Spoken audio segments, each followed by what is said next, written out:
Hey everyone, I'm Katie Harwood. I am with Access Tallahassee, and I know a lot of you, but I see some newer faces on the screen. So welcome to Access Power Lunch. We are very excited to bring another out-of-towner to you. Again, making lemonade out of lemons here since we can't all meet in person. So just a couple housekeeping notes before I turn it over.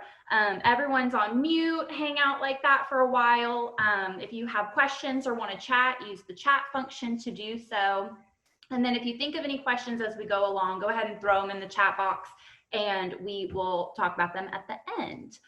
Without further ado, I will turn it over to Jay Revel. He is our Vice President of the Chamber and past Access Chairman. He can tee up our speaker for today.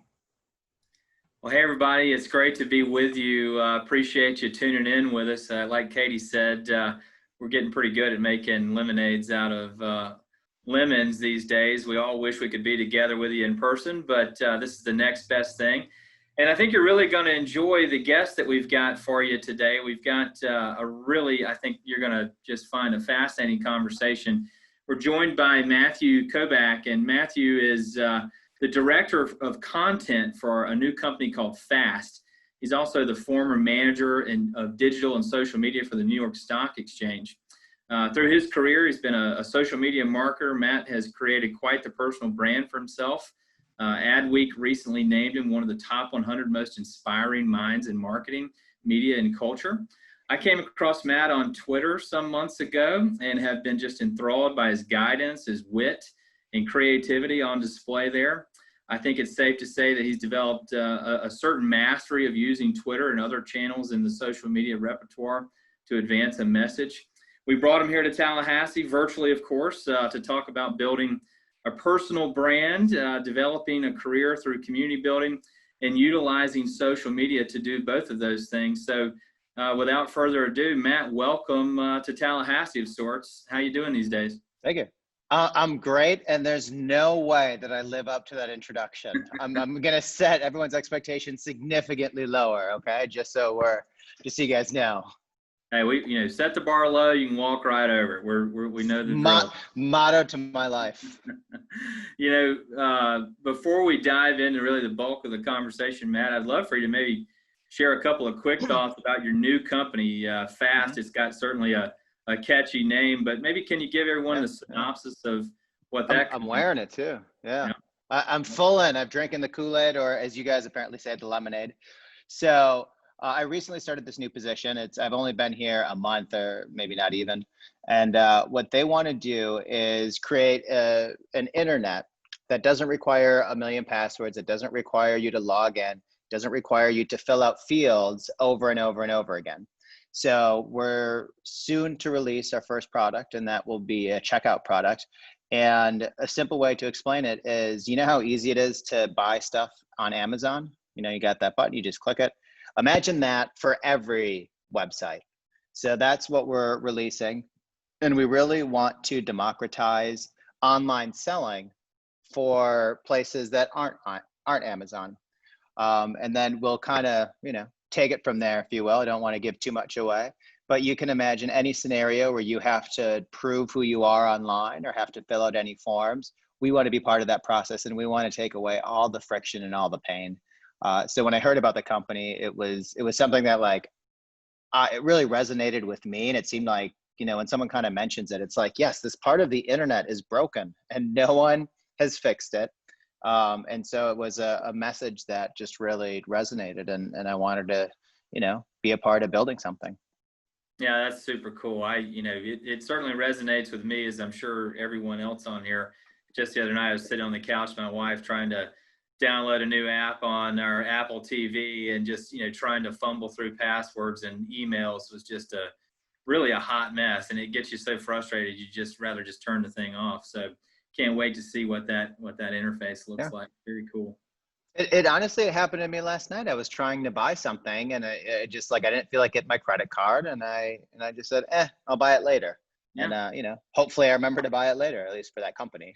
For my wallet, it's probably better that I don't remember. Yeah, well, that's it. I mean, any kind of hindrance can really turn you off in a hurry. But I think everybody will be very excited to see what that looks like. It's funny too, and by the way, I'm the kind of person who gets sidetracked and goes down rabbit holes. So if you need to reel me back in, feel free. But I was thinking about this product, and I don't want to just talk about fast the entire time, but thinking about brands in general and thinking about buying stuff. Like the brands that are the most successful are the ones that reduce as much friction as possible into buying something. So that can mean digitally. It can mean someone like Amazon who has all your shipping address, has your credit card address, and that you can order through a simple one click. You know, you would rather go to Amazon to buy the same product if you have to enter in all the other stuff somewhere else, even if you have to probably pay a little more at this point. But then also physically, you're gonna buy a Snickers bar if you're craving a candy bar because it's everywhere. And so it's this idea that like when you make things easier to buy, people buy them. And so it feels like and like that's no secret to marketing, to advertising, to sales. You know, you have to have your stuff everywhere to and easily accessible to buy it. And it feels like we're kind of part of that way of thinking. So I don't know why I felt the need to say that, but I was just reading something this morning and it reminded me of that. So wanted to just kind of talk about how it applies to, you know, no matter what you're selling. Oh, for sure. Yeah, and I think that you know, it's a great set of points there. Yeah, I sit there. You're talking about branding, the power of brands, you know, ease of getting through things. I was really struck by a post you shared the other day that was sort of a chronicle, I guess, or a reflection of your recent job change and sort of the arc of your career you've been on. And so I thought maybe to kind of kick things off here, I'd read some of the highlights of that post, and then maybe you can just share some insights from that description. You said, quote, I still remember the feeling I had when I first stepped foot on the floor of the New York Stock Exchange. I thought, how in the hell did they let me in here? I was never interested in finance. I didn't have a desire to work on Wall Street, and I wasn't 100% certain how the New York Stock Exchange even worked. But I just did what I knew how to do, learned as much as I could, and tried to continuously venture outside of my comfort zone. And now that my time at the New York Stock Exchange is over, that's the mentality I've taken with me to my next role with FAST. Can you just kind of reflect on that journey a little bit? You know, a lot of our people that we have on here today are young professionals or people who are just maybe still in the earlier phases of their career and trying to set a path for themselves and like to both try to establish a personal brand and work for powerful brands. Yeah. So I'll give you the secret to how I got that job. The secret is I reduced competition by applying for a job that did not look desirable. So we all know the New York Stock Exchange. We probably don't know that there's a company that owns the New York Stock Exchange. And that company is called Intercontinental Exchange. And no one wakes up in the morning going, I'm dying to work for Intercontinental Exchange. It's a great company. I have no, you know, I have no ill will towards them. But they're not something, you know, they don't have a product that we as consumers use every day. They haven't been around for 230 years. So the way that I got my foot in the door at this company is I was going through job openings and saw this one for Intercontinental Exchange that said, you will head up our social and digital media for a portfolio of exchanges. Kind of did a little research. I found out that they're an energy exchange and they do financial products, so like fixed income and a bunch of boring stuff. You know, it wasn't super exciting. But then I also noticed that they own the New York Stock Exchange and they'd recently just purchased them, maybe a few months before I got the job. And so I applied, I got like the first round of interviews and I remember during that first set of interviews, I kind of said, hey, you know, like, what's exactly the role here? Like, when you say I'll be the manager for the portfolio of exchanges, like, what exchanges does that include? And it sounds like you just have one energy exchange is gonna be separate. And she said, oh, I guess it's not really clear in the description, is it? Primarily, you'll be doing the social media for the New York Stock Exchange. And that was really what I wanted to hear. That was great news because that's what I wanted to do. But I found this opportunity that wasn't really well advertised. So had I gone to Google or Netflix or tried to apply for one of those jobs, I would have been one of another, 1,000 other people that are completely qualified. But because I was able to do a little research and found out that I could kind of backdoor into an amazing brand, I reduced my competition significantly. In hindsight, not hindsight, but after I kind of was there for a little bit and became friends with HR, I asked them about it and it was between me and one person. So instead of having a 1 in 1,000 chance. I had a 1 in 2 chance. And then I further cemented that chance on after that first interview I had. I went and analyzed their social media and wrote a social media plan for them.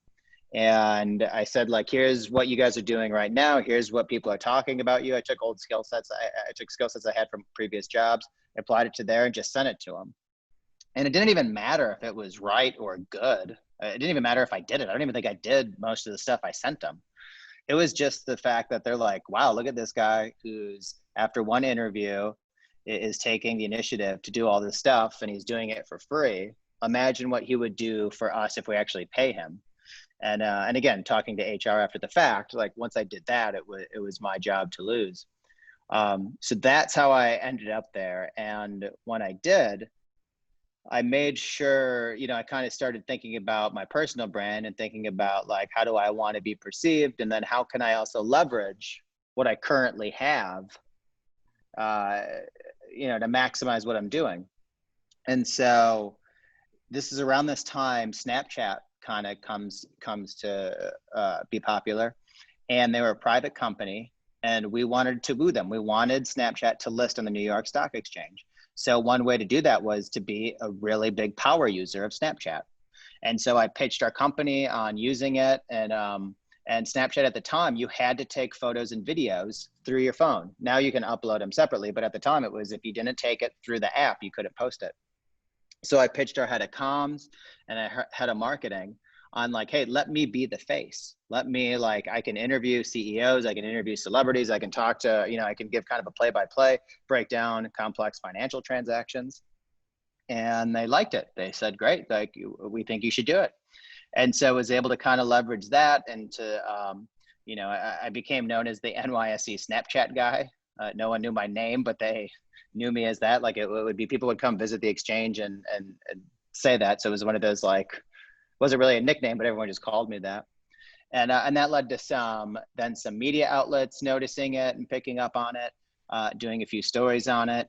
And so I was able to kind of, see the hand that I was dealt and figure out how to play it best. And then fast forward like another year, a few years, I kind of started thinking like, all right, I know all these ways to use social media, especially Twitter. Twitter is just the platform I prefer, I like most.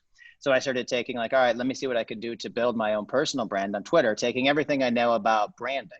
And I really just took the stuff that works for brands, or that was working for me, and I just applied it to my own profile and built it up that way. And that's how, the Adweek thing happened, and how I got my next job, and how I've been able to build a following. And the best part about a following is opportunities now come to me as opposed to vice versa. So I've got a very enviable problem in that people want to work with me or want to do stuff because I've been able to build a community on Twitter. That's a brilliant way to sum up that strategy. I think, that's where I found you first, was on Twitter. And it's funny, I watched a great conversation that you and David Perel had recently about how to crush it on Twitter. And once you were walking through some of those strategies of sort of how you devise your tweets to catch and hold people's attention, it really made so much more sense as to why I stopped when I saw that in my feed the first time. You do a brilliant job of really artfully crafting, tweets, only a few characters here and there in the wrong place, and you might keep scrolling, but they're really well put together, and the writing is incredible. And so I thought for the bulk of today's conversations, we might try a little bit of an experiment and see if it works out. I went back over just the last 30 days of your Twitter feed and pulled some of my favorites that you've published. And again, folks, if you don't follow Matt on Twitter, I would highly, highly encourage you to go out and do that, because you're going to find a whole lot of wisdom in there. So I thought it would give Matt a chance to maybe dive in and give us a little bit more insight into some of these tweets and some of the expertise that he's sharing with the world for free on Twitter every day. So I'm going to start, we'll jump right in with one that really caught my attention. Thought this was great and very relevant, I think, for our audience. You said, the secret to building your confidence: attempt difficult things, accomplish some of them. Yeah. So you want me to just riff on that? Yeah, yeah, Happy to. absolutely. Yeah. So I think we don't attempt things because we're worried we might fail, and it seems like a lot of work, and you don't really know what the outcome's going to be. But once you do it a few times, you realize that the value isn't in succeeding or failing. It's in the trying, it's in the doing. So I'll give a really weird example. I am I like to stay fit. I like to stay active. I'm not really good at like doing lunges and squats, like that stuff. Like my body just whatever didn't I didn't do it when I was young enough, or for whatever reason I just suck at it. And so I found a kind of a Pilates machine class that does it, that focuses on it. And I took it once and I was horrible. I was so bad at it. And it was like, this is the exercise I need. This is the thing that I've got to do because I'm so bad at it. And so there's people in the class who are so much better than me, and still so much better than me. And I've been doing it for a few years now. But the fact that I can now, do a squat significantly easier, or do lunges a lot easier, or planks or whatever it might be, makes me feel that much more confident. And like, it's honestly, it's in this little domain, but it spreads to bigger parts of your life. It spreads to how you carry yourself when you're walking down the street. It carries on to having conversations like this. It extends to job interviews and any of that stuff. And so the more that you kind of just keep pushing your boundaries, the more confidence you get, the better you feel. The people and I have no evidence to back this up, but I'm willing to bet that the people that lack confidence are the people that aren't trying to accomplish new things on a regular basis.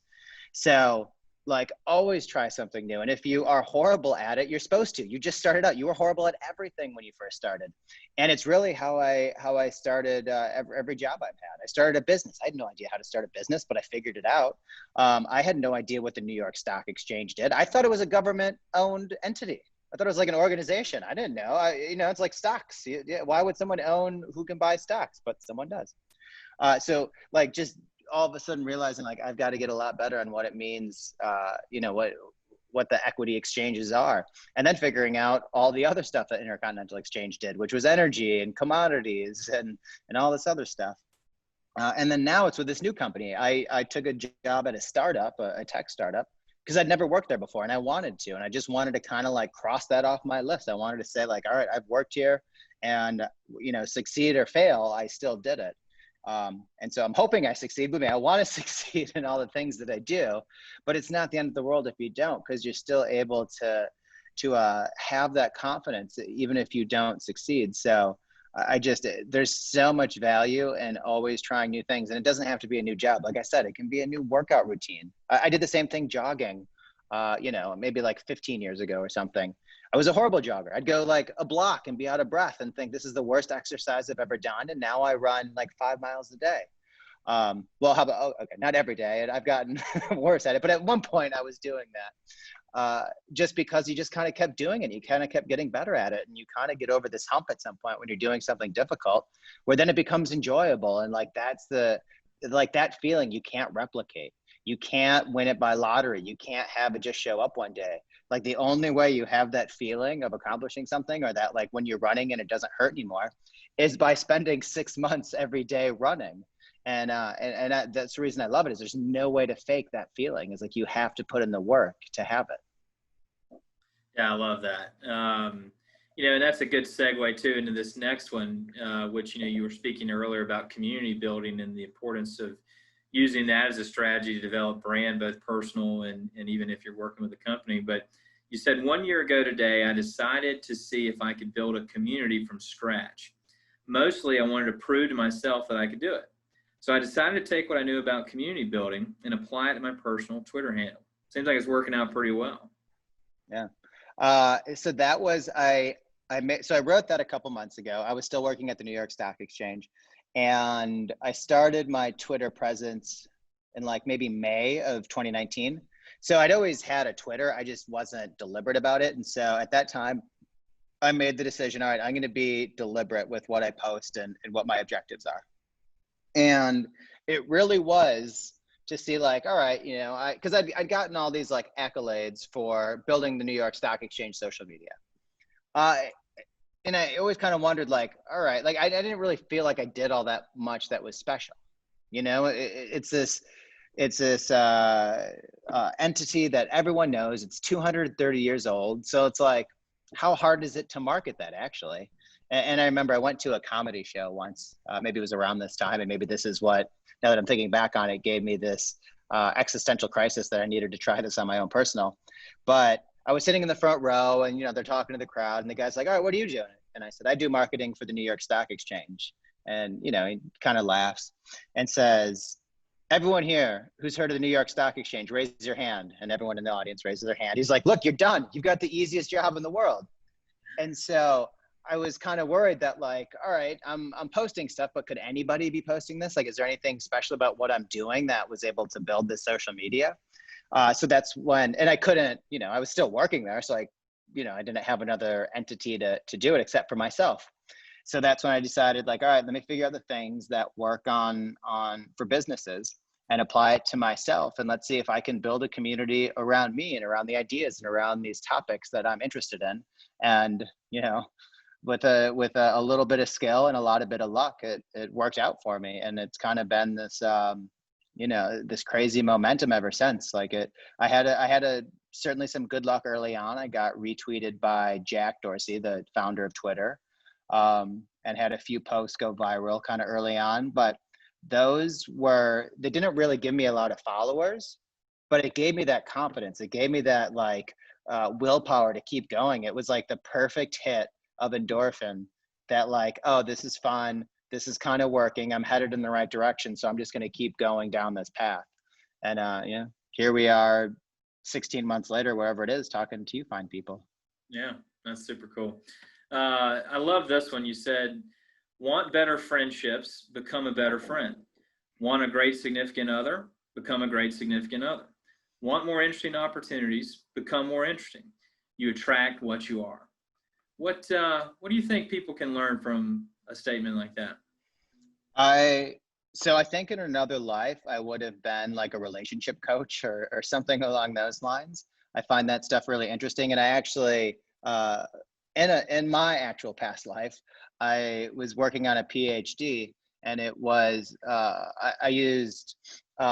talked about attraction in the PhD. I didn't actually finish it. I'm a PhD dropout for everyone who, don't call me doctor or anything.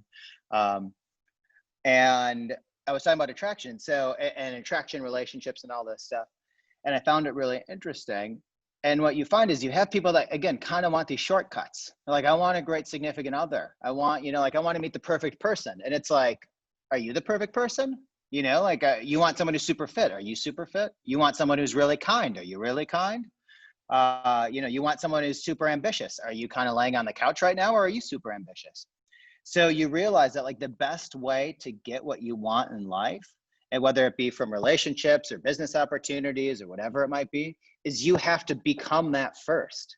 Again, I've gotten opportunities because I put myself out there, and luckily people enough people liked what they saw. But I'm sure I annoy plenty of people on Twitter, but who cares? I annoy people in my regular life. But again, it's, you want to become the person that you want to attract.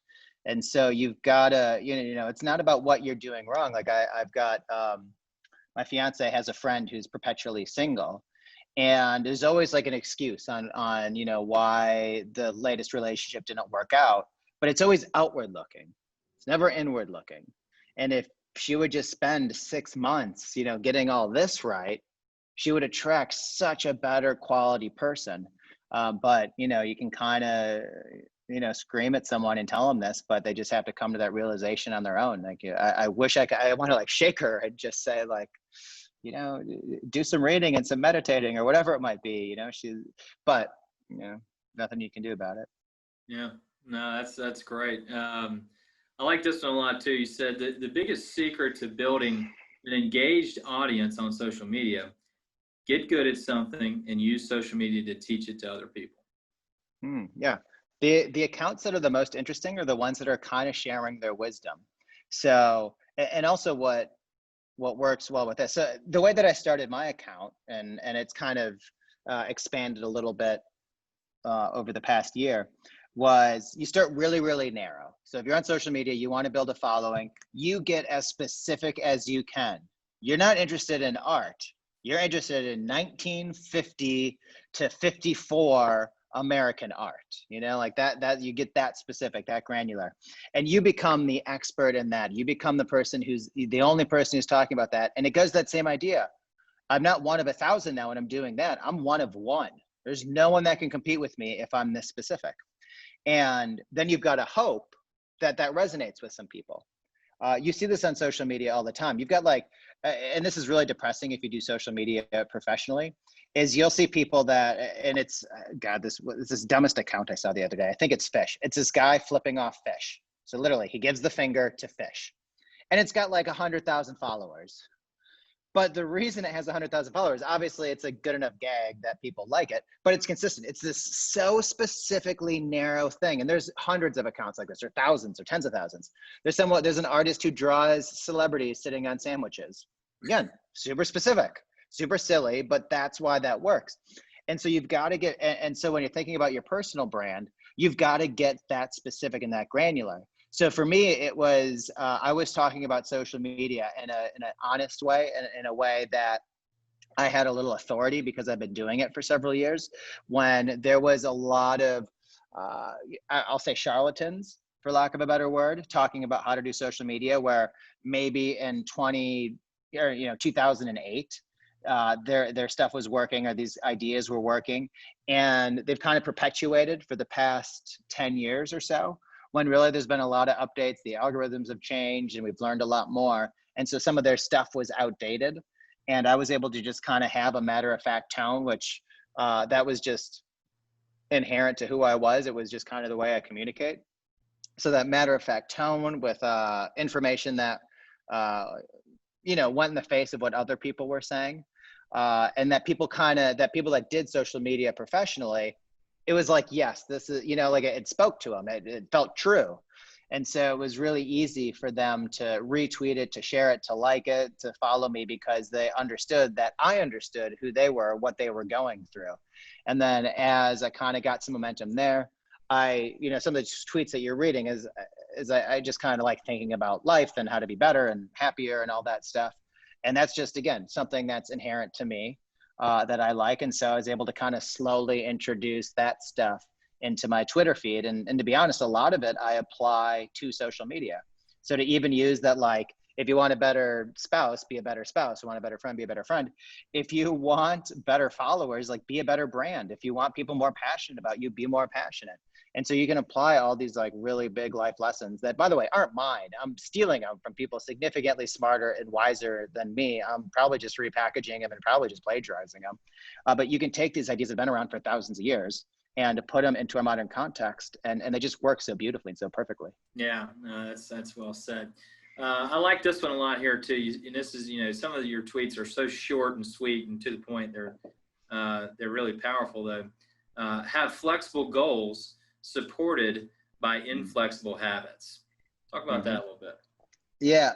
So I don't really like specific goals. So let's use weight loss as an example. Let's say I want to drop 10 pounds. So what happens is I go on a strict diet, I up my working out, and let's say I hit my goal. The problem is the reward shouldn't be the goal. And also you might not be able to lose 10 pounds. Your body just might just say, hey, like 5 pounds is the max. That's all we're losing. And so when you have goals, you set yourself up to either be disappointed because you didn't hit it, or to stop trying to achieve that goal once you do hit it. You hit that 10-pound goal, and then all of a sudden you go out to eat, and you take a few days off, and maybe you get out of that workout routine. So it's not about, and it's the same way with social media. Your goal shouldn't be 100,000 followers. Your goal has to be creating good content. Your goal has to be creating stuff that resonates with your audience. And so your goals are really your habits. So don't make your goal to lose 10 pounds. You make your goal, all right, I'm going to sweat for 30 minutes every day, or I'm going to eat a certain diet 6 days a week. And then on Sundays, I can eat whatever I want. Like once you make that your goal, then everything else kind of takes care of itself. The stuff that you actually want to achieve ends up happening, but you're not focused and you're not kind of frustrated when it doesn't happen as quickly. And then you become in love with the process. You start to enjoy this momentum. You start to enjoy this new feeling and these like little victories along the way. So I think we are what our habits are. And so if we focus on what our habits are, the big goals just end up, they happen or they don't happen, but you kind of end up being just as happy anyways. Yeah, I love that kind of a real systematic way of tackling the things you want to do in the world. Yeah. Well, also too, before we go on, I want to talk about why it's so important too to have a habit. So, and I'll use fitness as an example. Working out at the gym is half of the battle is deciding to go work out. Half the battle is putting on those running shoes and going outside. And if you go, you know what, on every Tuesday and every Thursday and every Sunday, I jog 5 miles. If you've taken out your ability to say no or to hem and haw or to lay on the couch, you've done half the work already. So we really are, like, if you create habits, and again, same with eating, if you want to eat a healthier diet, or same with reading, same with like literally anything that you want to improve, you have to build it into your routine so that you don't have the option to say no. That saying yes is the default to a good habit. So it's such like this secret to life that I don't think enough people, take advantage of. Yeah, no doubt. Well said. I like this one a lot too, and this was in reference to the work you're doing with FAST, and again, launching a new brand. You said, because we are still feeling out our audience and defining our voice, we're testing different kinds of content. Well, maybe you could speak to just how important it is to test different things when you're trying to establish a brand identity. Yeah, so, and this even works too if you are, for even a personal brand. And I tweet this every once in a while, and I'll get pushback on it. And whatever, I don't, is what it is. I get pushback on stuff all the time. But it's this idea that your audience tells you what they want to hear from you, not the other way around. And what I really mean by that is, like, I'm not saying, post stuff to please them. There's obviously a happy medium. There's kind of like, those, I forget what they're called, where you have the circles that overlap. So it's like, you've got what you want to talk about and you got what your audience wants to hear. And your sweet spot is where they kind of do this. And so what you might find is you have something you want to talk about, but your audience just doesn't care. Or maybe you have a way that you want to deliver that information and your audience just doesn't care. And so your job as a marketer is to figure out, like, all right, what is my message? What do I want to say? And how do they want to consume it? Or how does this audience, what part of that message do they want to consume? And so you've got to find that overlap. And it's really hard to get that on the first try. And it's really hard to get that even on the second or third try. So what you've got to do is constantly be testing, constantly be improving, and constantly be evolving what you're putting out there. And so, every once in a while, you get lucky and you get it right in the first try. But if you're posting stuff, especially on social media, and no one's engaging with it, no one's listening to it, I don't get the point. I'm a marketer, I'm an advertiser. If people are ignoring my content, I failed. Like my whole point is to get my message out there.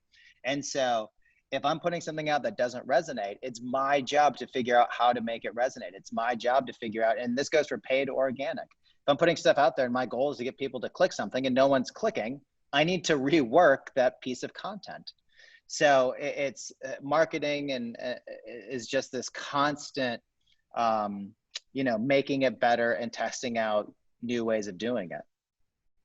I really like this next tweet. I think, there's a lot of spaces, a lot of companies that maybe confuse these two things and probably more times than not to their detriment. But you said long-term marketing, brand building that endures over time. Short-term marketing, sales-focused activations that increase revenue. Both are important. Long-term marketing builds brand equity. Short-term marketing cashes in the equity you've built. Can you talk to kind of that duality and how important it is to have balance between them? Yeah, and I'm sure that we all will recognize short-term marketing. And for stuff, I say this and people think I think one's better than the other. I don't. But I do think on social media, especially in paid, well, I guess only in paid, is you see short-term marketing. And we've all known this. You see a Casper ad and it says, buy this mattress right now. And you can do that. Like it's a way, but as soon as you stop running those ads, people stop buying your product. And so what you want to do is you want to have more evergreen, you want to supplement those kind of ads with the more evergreen stuff where it's about instilling certain emotional cues with your brand and making sure that there are now different associations with your brand or keeping your brand top of mind. You can really see this in car ads. So you've got kind of the ones that are really weird and, you know, maybe they're, you know, it's not about getting you in the car today. It's just about letting you know that this car exists. And then you've got a more specific car ad that's like, come to the dealership and buy this car today. Both of those are important, but it's really hard to have the short-term one, that come buy the car today, if you haven't seen all that long-term brand building content leading up to that. And I really don't understand why social media marketing doesn't think the same way. So why not have some of that brand building content? Why not have some of that stuff that just makes you feel warm and fuzzy or feel good or, you know, whatever it might be, that isn't like shop now. And it's probably less to do even with the content itself. It's probably more to do with the way that we measure success on social media. So you're going to imagine going to your CMO or your boss and going, hey, I want to run $10,000 of Instagram ads this month. And our objective is awareness. And we have no way to test it. And we also hope that they like us a little more. So it's awareness and affinity, but we're not really going to know if it's successful or not. Like that is a hard sell, especially when you've got someone else who's doing performance marketing that says, all right, I want to spend $10,000. And every time we make a sale, we make $1,000. So as long as we're spending less than $1,000 on each lead, it's successful. Because that way, you know, I spend $1, I make $2. But the problem is, as soon as you stop running those ads, it's done. When you do the time, when you put in the time to build a brand over time, you then get some of that, you know, the brand does the selling for you. And that's what we're trying to do with FAST. You know, like we're releasing a product in a couple weeks. But that's only going to be a product. There's going to be more products. So what we want to do is whenever people see that our brand, that they trust us, that they want to use it, that they're excited, that they are asking us what products we're going to come up with next. It's the same, like, and you guys can think of tons of brands that do this. It's all your traditional brands. You can think of any food brand, any clothing brand. Like Nike doesn't send you ads that say, buy this sneaker and click on it and you can have it, like maybe for specific really cool launches, but in general, they're showing you long-term branding stuff. They're making you feel like you're an athlete. They're making you feel like you've got the motivation to take on the world. And you can say the same with McDonald's. McDonald's never does a swipe up to buy a Big Mac ad. They show you a group of people enjoying, you know, like being happy, surrounded by, you know, like over a meal at McDonald's. They're instilling this long-term value of happiness that their brand instills in you, as opposed to something where it's like, buy this right now. I love that. I like this one too. This is a very related. An effective social media strategy isn't the one that aims for short-term wins, but instead builds communities to meet long-term goals. Yeah, and that's really an extension of what I was just saying too.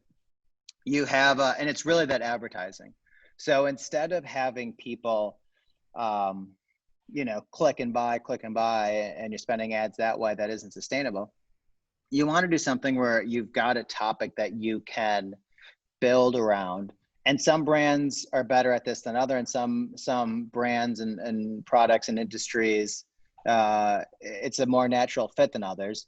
And I'll just use FAST as an example. We're trying to build a community around this idea that the internet is broken and it's frustrating, and that we're here to help solve it. And we want to have a lot of fun. Like we're trying to get brands to use our product and to use it to sell. So let's have some fun with brands. Let's give away some stuff. Let's have you tag brands. Let's talk about them. Let's have a good time. And in this way, we have a community of people that are now willing. If you've been following us, we did this thing where we call our advocates Fastronauts, and we just drew helmets on them.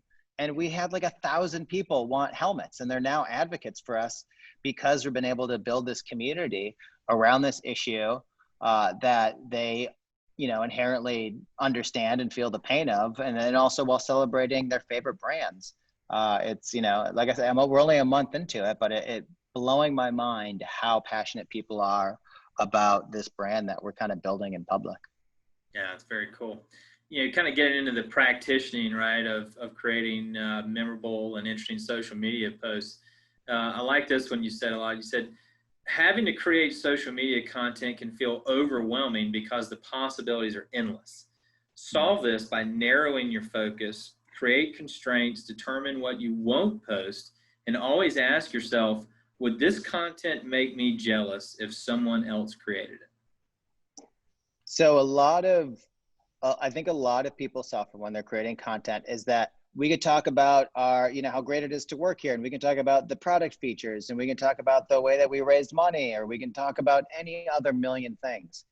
And when you try to do all those things, you end up kind of being nothing. So I'm a very inside the box guy. And I guess what I mean by that is I like constraints. Constraints make you more creative. It's the idea of like TikTok. Like TikTok was 15 seconds and they have the tools and you make it in there and you make these amazingly creative videos because of the tools that they allow for and the tools that they don't allow for. And so you've got to think the same way as a marketer. Think about if you're stuck on what to do, start with what you won't do and keep refining, refining, refining. And I'll use that art example I used earlier.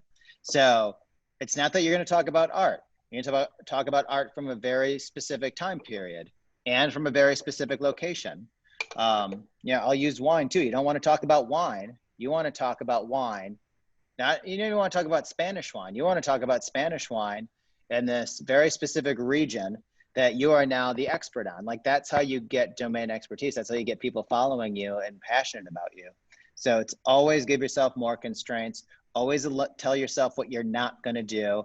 And then you kind of, play around with it. That's when you get to that point. So using the wine, I'm going to only talk about red wine from the specific region in Spain. Maybe it turns out that's a little too specific. So this is, you're putting it out there and you're not really resonating. So that's when you're able to kind of play with other ideas. And this is where the audience tells you what they want to hear. Maybe they want to hear about cheese pairings with Spanish wine. And so you can talk about more wines and now you can add cheese. Maybe they only care about Spanish wines. Maybe they want white wines. But you kind of get, that's where you're able to play with some stuff and see what they want to hear while being very specific and kind of playing with the, moving these different levers to see what resonates and what doesn't. Yeah, constant testing. That's a great way to put it. So I'll ask you or frame one more up for you here, and then I'm going to turn it maybe over to Katie to let's ask some of the questions that we're seeing come through in the chat. So I like this one a lot. I think it's good, again, for our audience here today. You said, I went from getting a master's to pursuing a PhD to joining a data analytics firm to starting a small business to joining a Fortune 500 company to joining a tech startup. Your career isn't linear. Life isn't linear. Yeah, I think we have a lot. We like to compare ourselves. We think everyone's on this like linear path. And so you look to someone else and they're like, they've made this leap and this leap and this leap. And you never see like the step backwards they made or the step sideways. And you'd also, it's easy to miss kind of those like super big steps that we take ourselves. And so what I was trying to illustrate with that tweet is one, this didn't feel very linear. I didn't feel like everything was always a step up.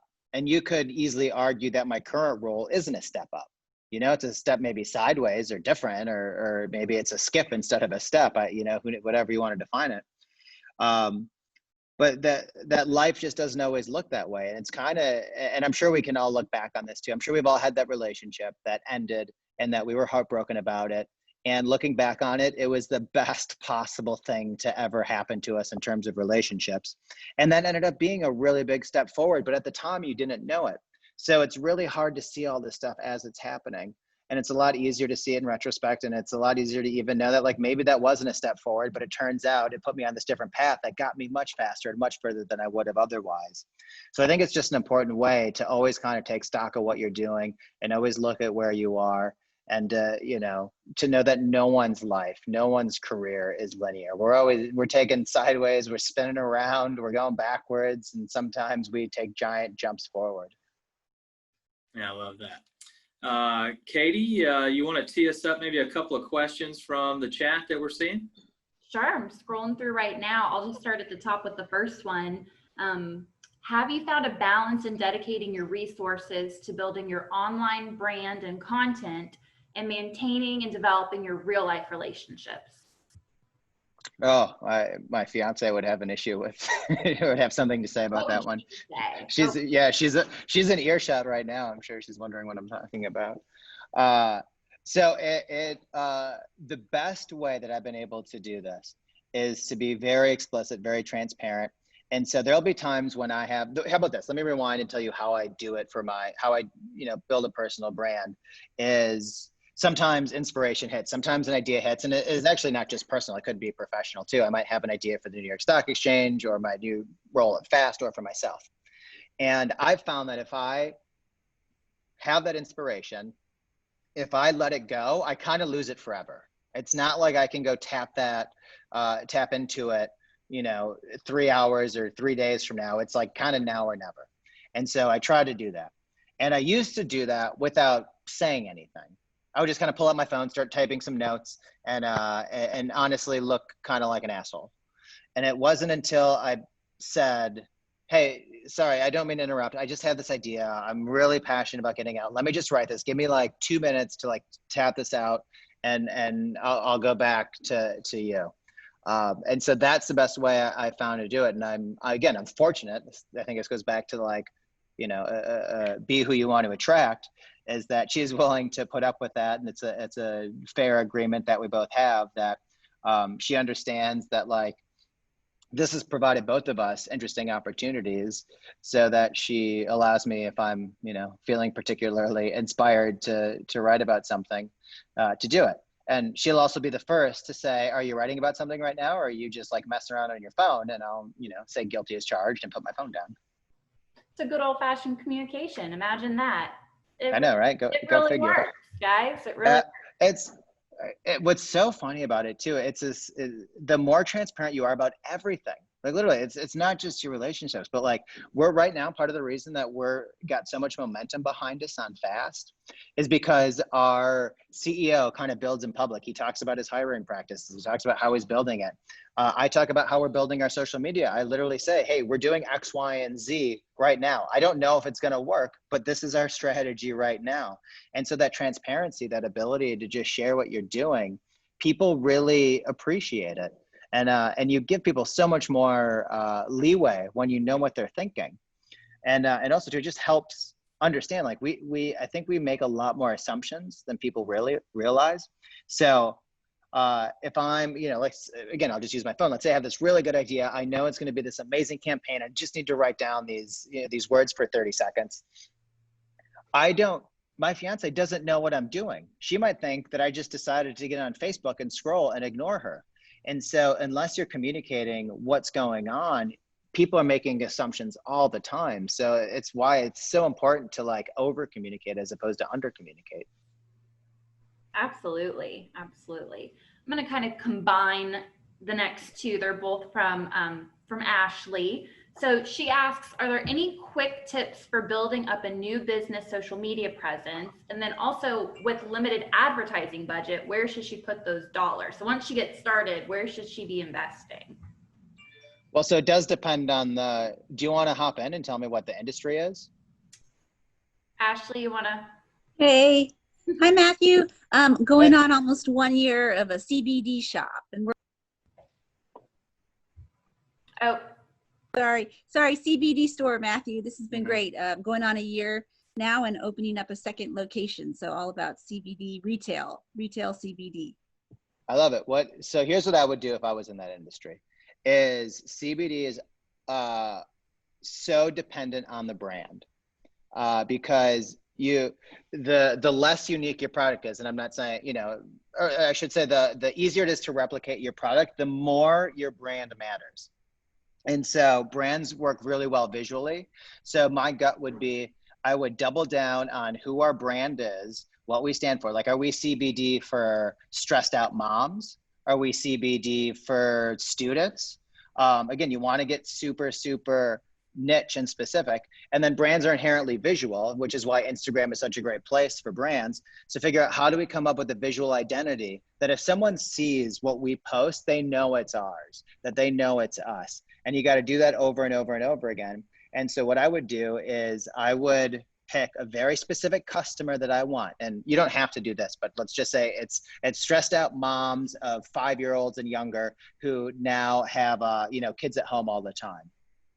You can now see how your messaging is going to change if that's your audience. You can see how easier, and also in a specific geographical location. You can now see how easier it is to target those people because you can just go through the advertising and hit them, and you become a lot more consistent. And if you're able to nail down that audience, that's when you can kind of expand to other people. And again, I don't know where you are in your sales journey or where you are in your, the demographics of the people that use your company. So take moms with a grain of salt. It could be anything, but that's what I would do. And honestly too, I don't want to make it sound like organic can solve everyone's problems or solve all your problems. It's certainly going to have to be some paid component, and it's going to boil down to that. Do you need sales right now? And that's when you're going to do more of that performance marketing. Or can you do some of that more brand building marketing where you can dedicate some budget for the next 6 months, and then 6 months after that, really ramp up your performance marketing to see if it resonated and what you did worked, and you can kind of cash in that equity. By the way, I love CBD. I take it before I go to bed. I sleep like a baby. Really weird dreams though. Hey, if you're sleeping like a baby, I'll take a weird dream. So this is a similar question somewhat. So I'm going to ask it. You may touch on the same things again. So how do you go from absolutely no social media presence to getting people to notice your business? If you don't have trained marketing employees or staff dedicated to it, like how do you go from nowhere to somewhere when it comes to social marketing? I'll give a really tough to hear answer. It's going to be really hard. It'd be like saying, how do I do great accounting when I don't have an accountant? How do I get better at taxes when no one knows how to do taxes? Like, it's just, what you've got to do is, so if you're running a small business and you've got a limited budget, you've really got to, and limited resources, limited time, all that stuff, everything's limited. What you've got to do is figure out, where is my time and energy best spent?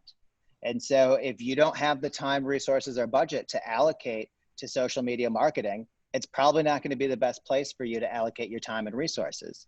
The best thing that you could probably do would be to find someone who is eager to kind of prove themselves in that domain and prove themselves in marketing, and have you be a bit of a mentor to that person, and get someone who's going to try new things and get someone who's going to take that under, but they're going to be learning with you. Like, to be honest, I do this full time and they pay me a lot of money to do it full time. And so there is no simple shortcut, if you want really, really good social media and you don't have it, you have to hire someone. It's really just that simple. So, the best way to do it is to get someone young that is super passionate about social media or marketing or communications. And a little bit, you're going to have to hope you get lucky, because you're going to have to hope that they're doing it right, that they're doing it well. I would say, if it were me and I was looking for someone who's young and wants this kind of opportunity, I would find someone who follows me on Twitter, because I think it's a self-selecting way to find out who is really interested in this and who's going to try new things and who's going to go that extra mile to make this content work. It's not to say that that's the only place, but I'm willing to bet that if you just have the average person on the street who says they're interested in marketing or social media, versus someone who in their free time is spending their day learning and discussing it, that the person who's spending their free time learning and discussing it is going to be more likely to have the skill set that you would need. Awesome. Thank you. We got one more. How would you recommend using social media for a company whose primary services are brick and mortar and business to business? So we're technically a B2B company right now. Technically, I've only ever worked in B2B. New York Stock Exchange was B2B too. And this one's B2B too. It doesn't cost a consumer anything to use fast. It just costs the businesses money to use it. What we do is we think very B2C. I think I just defaulted that. I never really meant to do it, but it was still always kind of about the brand. It wasn't talking about specific features. So I'll use the New York Stock Exchange as an example. There's two places in the United States primarily. There's other options, but it's mostly the New York Stock Exchange or NASDAQ where you list your stock if you go public. And there's two ways to market the New York Stock Exchange.